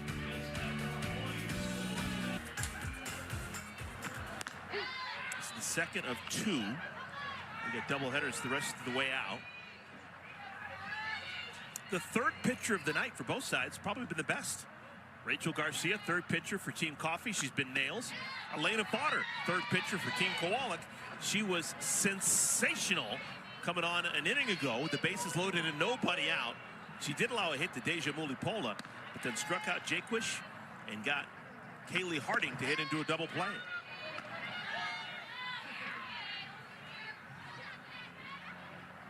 with Natasha Watley, with Amanda Scarborough, with Savannah Collins. I'm Eric Collins. Top of the 6th inning. Any relation? No relation. Not that I know of. Well, she's talented. We got that in common. Related that way, right, Savannah?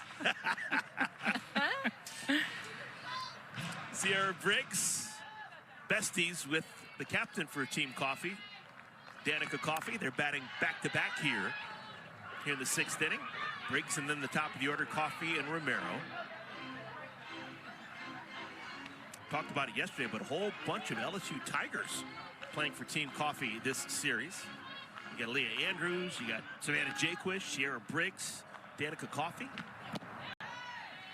Yesterday they were all back-to-back-to-back, and we asked Coffey if she did it on purpose. She's like, oh, I'm not sure I realized that we were all back-to-back. Love that.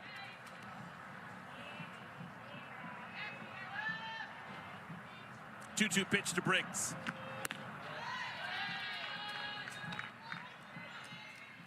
So important to go out this 9-hole hitter with the top of the order on deck. And you know Coffey wants this bad too, trying to stay at the top of the leaderboard, wanting inning win points and the game win points. At this point, it's within reach. Oh my goodness, look at Briggs. Run down in right field by Corby Otis. Oh, Briggs put a charge on that. She wasn't trying to slap it the other way. She turned on it and hit that a ton, but Otis runs it down. And I love this. This is a great swing from Sierra Briggs, and this is in the right center gap, especially what you want on an inside pitch like that. But pump me up, Corby Otis. She goes such a long way for this. I love to see an outfielder on the run and make a great catch.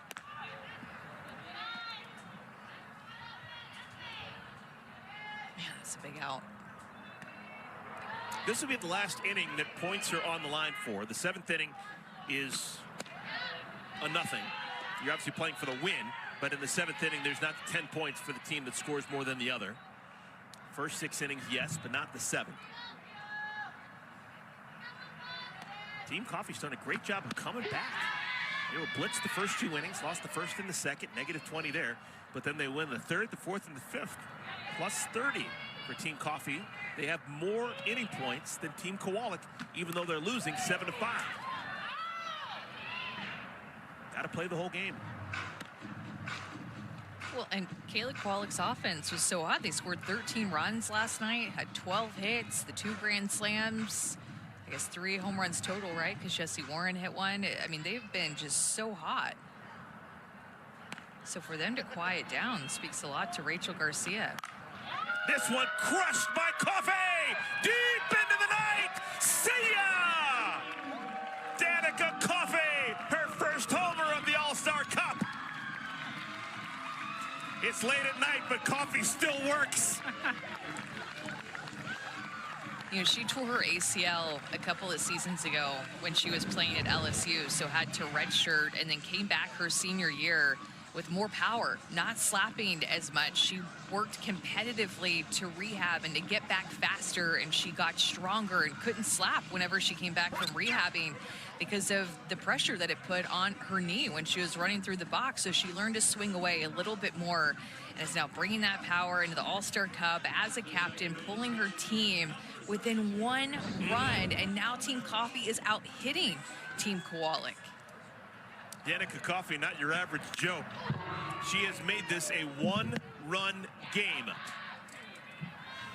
7-6 after 7 runs scored by Team Kowalik, 6 unanswered by Team Coffey.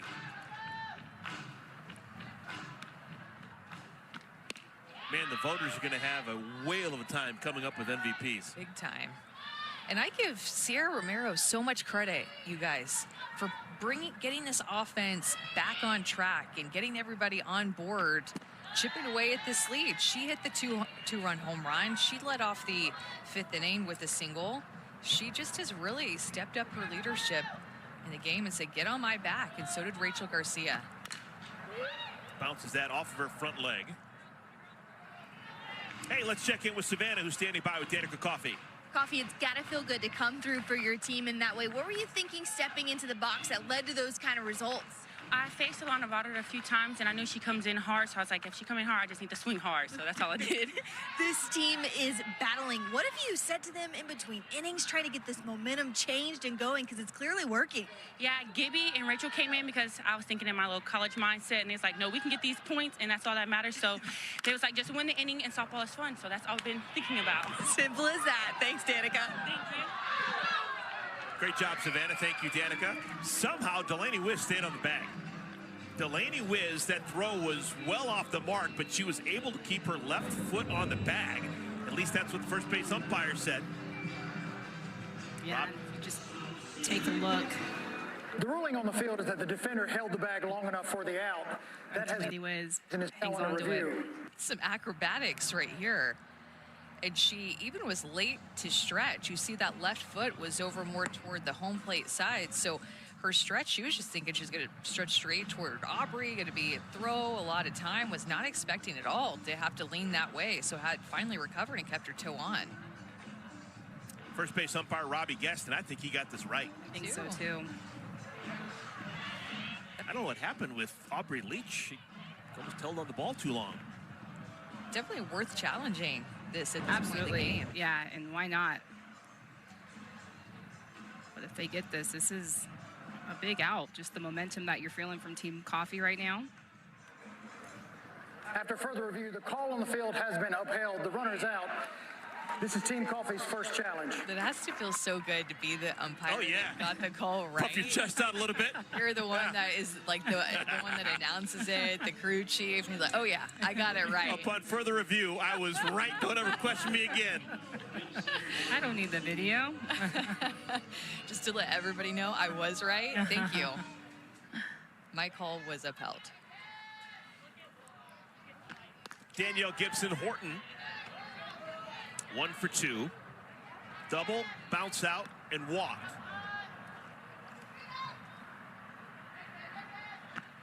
Think about how big that out is, that Sierra Romero is not standing at first base with less than 2 outs, facing Danielle Gibson and Rachel Garcia coming up. That was a huge out in this inning to keep the bases clear with a 1-run lead. Hit hard down the line. And in foul territory, the catch is made by Corby Otis. Gibson Horton gave it a ride, but the side is retired. Another run scores for Team Coffee. Danica Coffee still energized. And just doing it big, coming up clutch for her team to get them 1 run closer. 6-7, Team Coffee. This game was big time in doubt for Team Coffee. They were down 7-0. Rachel came in, and the tide has totally turned. She's been lights out. Look at those consecutive zeros for Team Kowalik. And inch by inch, Team Coffee has made it back to within 1 run. 51 pitches. That's not a lot. In 3 1/3 for Rachel. Hadn't given up a run. First ball swinging. Jessie Warren bounces it to the shortstop, Gold, who's got enough arm to throw her out. Speaking of good arms, the defensive plays, that was nice. 9 straight retired by Rachel Garcia. Well, the all-new ESPN app is the best way to watch sports. All of ESPN, all in one place with live games, live stats, plus you can track your fantasy teams and personalize with your favorite leagues, teams, and players. Alicia Ocasio, 1 for 2. Is there a pitch or anything in particular that you've noticed for Rachel Garcia that has made her so effective tonight? I think it's her being able to spot the outside pitches to the left-handed hitters and getting a little bit off the plate. When she's able to get her backdoor curveball and her screwball at a ball or ball and a half off the plate, like the way that she threw to Lorenz and to Aubrey Leach, it's tough for those lefties to be able to barrel her up because she just fishes on the outside corner to them and she gets the calls. So she's been smiling, running off the field, and Kayla Kowalik's team has been frustrated coming off the field. I think with the mix of her drop as well, that's been just hard to catch up with. It's hard to time. She just does it in unpredictable moments too, like in hitters counts. She goes a lot to that drop ball, and just a tough pitcher.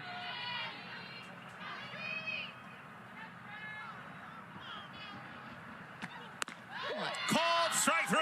Like that. that. That's what I'm talking about. That pitch right there. Getting a little bit off of the plate. That looked like a screwball.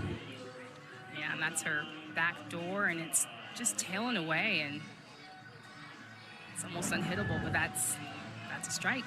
Well, way back in the second inning, I handed out MVP 1 to Kayla Kowalik. But there's still a possibility that Rachel Garcia could do it. The way she's pitched out of the bullpen, she's going to lead off the 7th inning. This is going to be possibly a one-run game. If she can get on, if she can hit a homer, all of a sudden, bam, 60 points in MVP 1 is a real possibility. And that would be big because right now, Garcia's second on the leaderboard.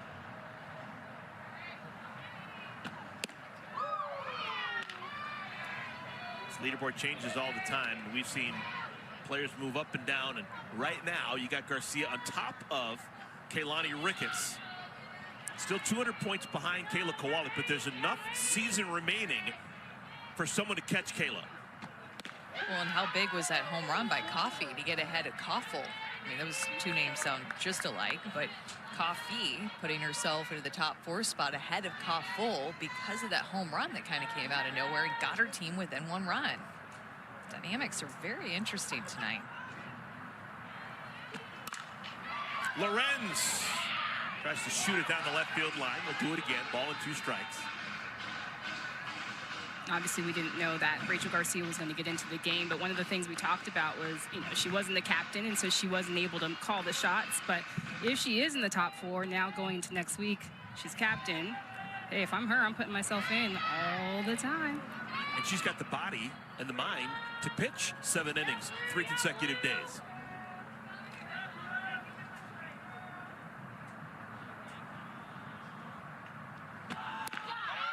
Ooh. That's what she's been getting close. They thought they were going to get that. Rachel can't even look towards home plate. This is just dirty. Oh, gosh. Just the late break. Man, I think that's strike 3. Oof. Can Lorenz take advantage of an extra pitch?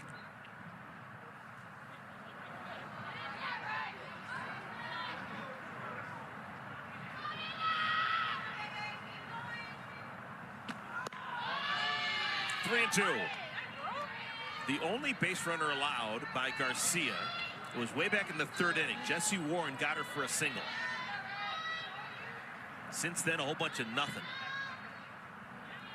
10 in a row retired.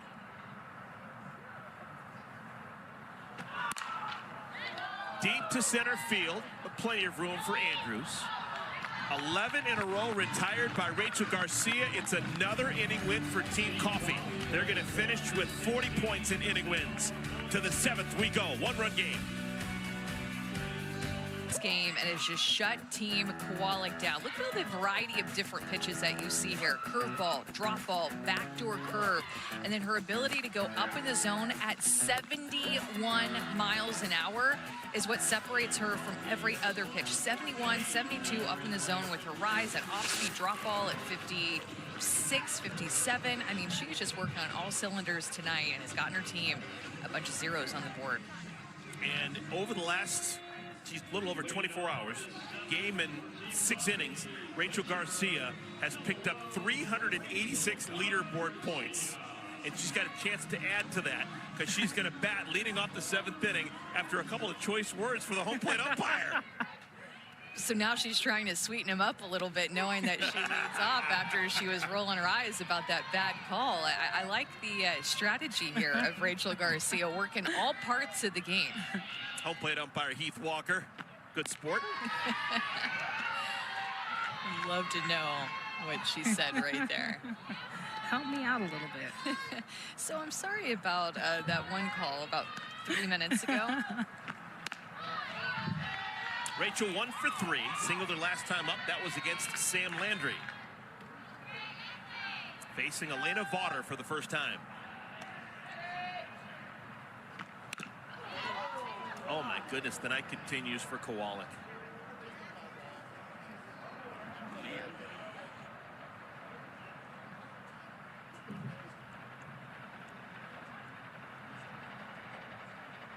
Third time tonight we've had an injury delay with her getting hit with a batted ball.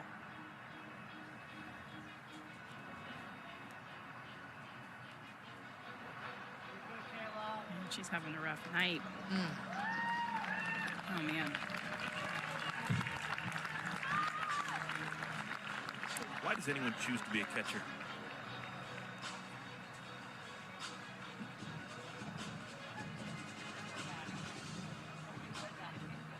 Oh.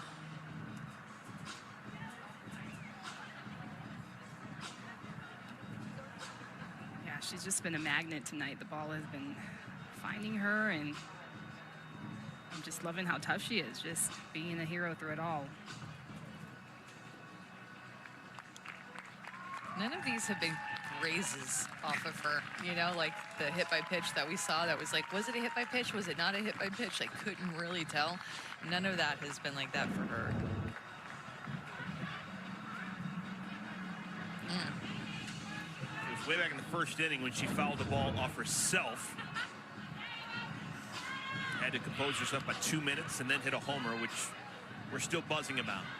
There's another foul tip off of her a couple innings later, and now here in the 7th inning, it happens again.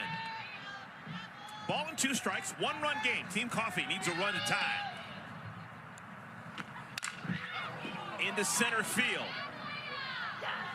Catch is made by Clark, 1 down. 70 points for the winner of this game. 70 points on the line. The 7th inning does not count for inning points. We don't give 10 like we do for every other inning prior. But 70 points are on the line. This is a 1-run game.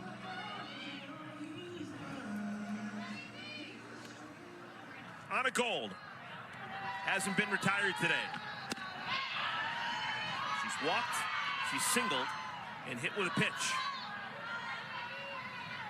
Some big-time home run hitters coming up here with Gold and Mully-Pulley. You have to be so careful.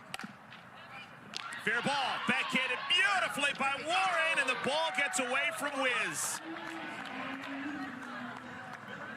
Low throw was not dug out by Wiz, and we've got Gold on at first.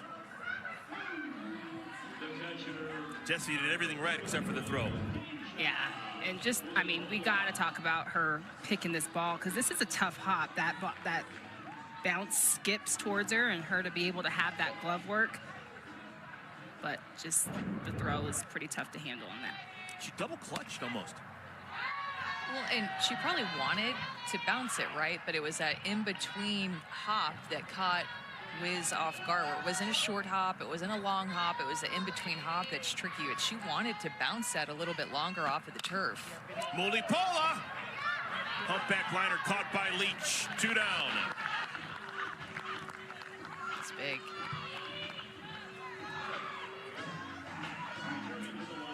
So 2 outs. Gold on it first. I'm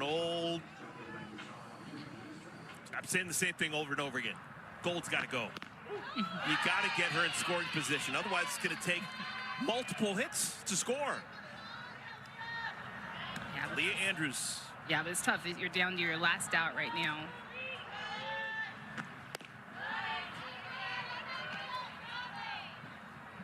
We're going to see when we leave the field tonight, Eric just practicing steals on his own. This is what it looks like, guys. He's going to go get his lead at first base, push off with the first base bag, and just be getting some sprints and just show him how it's done. They're going to turn the lights off. He's still here, going for it. We see you, Eric. We see you. 2 balls and 2 strikes. Team Coffee down to their last strike. They've come all the way back. They're down 7-0 in the 2nd inning. They've scored 6 unanswered, but they need 1 more.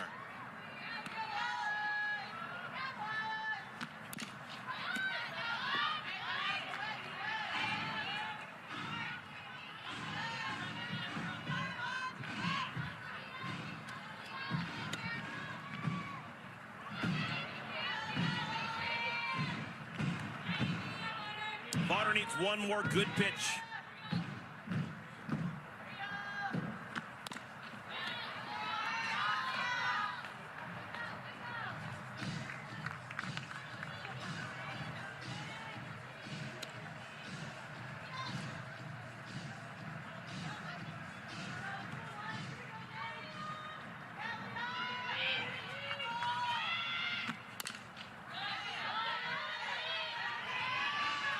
50. Not going away. It was a couple innings ago that Aaliyah Andrews hit a ball over Amanda Lorenz's head in left field. It was scored a double, so she can do it. Thinking back to the Rachel Garcia pitch count, only 63 pitches that she threw tonight. That is low for her. I know she didn't start, but still 4 1/3 and threw just over 100 last night. I mean, sometimes you'll see her throw 160 when you combine those two numbers in one game. Puts herself in a position to throw tomorrow. 2-2. Warren throws out Andrews, and it's over. Ball game. Team Kowalik hanging on like a cat on a screen door, able to get the win 7-6, and another W for Kowalik's bunch. What a performance by Kayla Kowalik. That's what captains do. And definitely the captain. I mean, just the iconic home run in the first inning and just getting banged up all night, just being able to still stay in there and lead for her team. Well, now the win itself probably really helps her get that MVP 1 points, which she needs to stay in prime position. I mean, Rachel Garcia is not going to go away. We see that with the way that she played tonight. She's going to continue to do that in tomorrow's game to wrap up Series 3 and then into Series 4. So Team Kowalik, they win the first inning, they win the second inning, and they win the game. It's a plus 70 for winning the game. Now, the win point has not been added yet. So this is the top 10 leaderboard without the plus 70 for everyone on Team Kowalik. And then, of course, we need to add in the 3 different MVPs and the defensive MVP as well. Right. Yeah, you're right. And I can't wait to see who grabs that 4th spot, how it ends up panning out. Well, Erin Coffel, I guess she will jump because of the win points, but it's going to be very interesting. How about 2 one-run games? Very different games, 3-2, 7-6, close games. Yeah, we saw a couple of offense, saw some of the home runs. Hey, they've just been added. Kayla Kowalik now got an extra 70, so she's at 1,140. Also, Erin Coffel gets another bump, so she's now in the top 4, leapfrogging over Danica Coffey. So your top 4, if it holds that way after tomorrow's games, next week's captains will be Kowalik, Garcia, Ricketts, and Coffel. But a lot to be decided tomorrow when we play 2 games. We're going to be back here tomorrow, ESPNU and the all-new ESPN app with a doubleheader starting at 6 Eastern. Team Nets, our first game, taking on Team Coffee. Then it'll be Team Ricketts and Team Kowalik in our nightcap. For Natasha Watley, for Amanda Scarborough, for Savannah Collins, I'm Eric Collins saying good night, everybody, from Rosemont, Illinois.